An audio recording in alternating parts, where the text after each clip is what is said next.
Hello, my fabulous friends! Welcome back to the channel. It's your favorite good witch, Glinda. Just a little more sassy this time.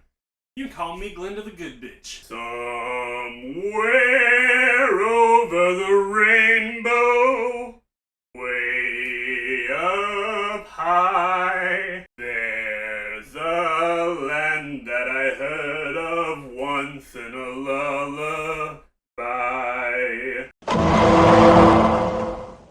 Today we're taking a break from our usual gaming content to dive into the enchanting world of Wizard of Oz.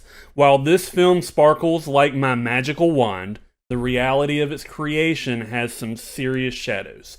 So grab your ruby slippers and let's spill some tea about the not-so-glamorous side of this classic. Also, remember to stick around to the end to hear the truth about Glinda. First up, let's talk about those working conditions on set. The 1930s were not exactly known for their safety standards, more like a recipe for disaster. Long hours and crazy heat made it a real struggle. Take Jack Haley, who played the Tin Man. He had an allergic reaction to that aluminum powder makeup. He got some of the metallic dust into his lungs. He was hospitalized for days. What about the Munchkins? They brought so much joy to the film, but their experiences were not as magical. Many faced long hours and tough conditions, all while trying to deliver those adorable performances. Not so fun fact, the Munchkin actors made $50 a week. The dog that played Toto made $125 a week. That's a hell of a wage gap. There have been reports of sexual harassment on set, which is just unacceptable. In fact, some of the Munchkin actors were known for getting rowdy and even getting arrested. But guess what? They'd be brought back to the film as if nothing happened. Who else was going to play the roles? They had to have them. It's a wild reminder of the chaotic environment behind the scenes. Let's not forget about our girl Judy Garland, who played Dorothy. At just 16, she faced an immense amount of pressure from the studio. Controlled diets, weight loss pills. The producers even encouraged her to smoke cigarettes to keep her appetite down. Can you imagine that happening today? It's crazy. It's enough to make a good witch just shake her wand in anger. Ah!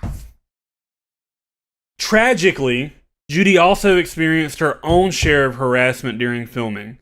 The pressure and treatment she faced were brutal and had lasting impacts on her mental health. Now let's talk about the iconic Wicked Witch of the West, played by Margaret Hamilton. Her transformation into the wickedest witch we'd ever seen included some seriously intense makeup. It's pretty much just green paint.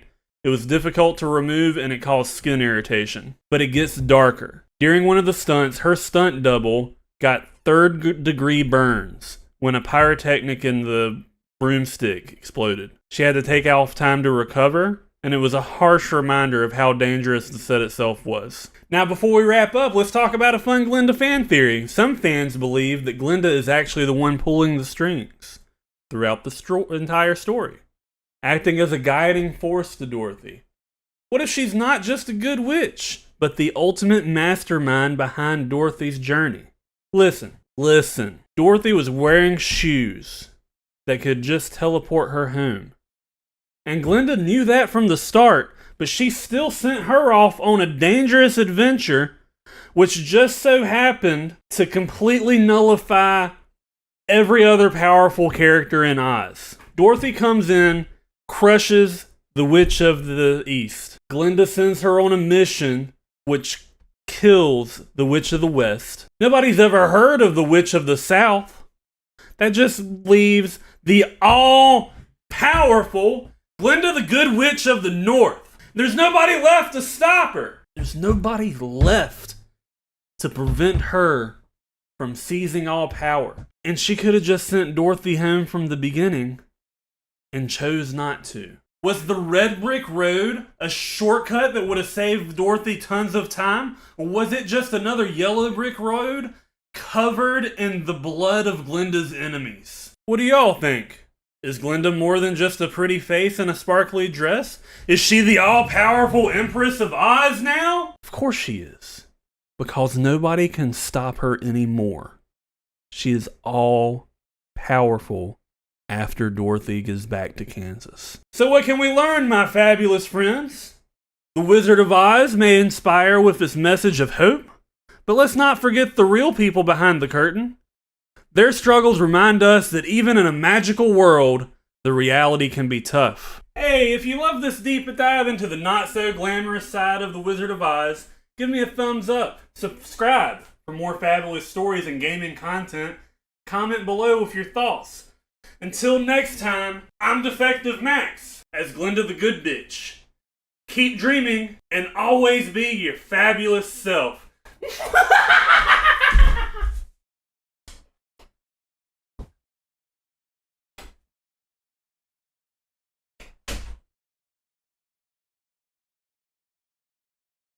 Somewhere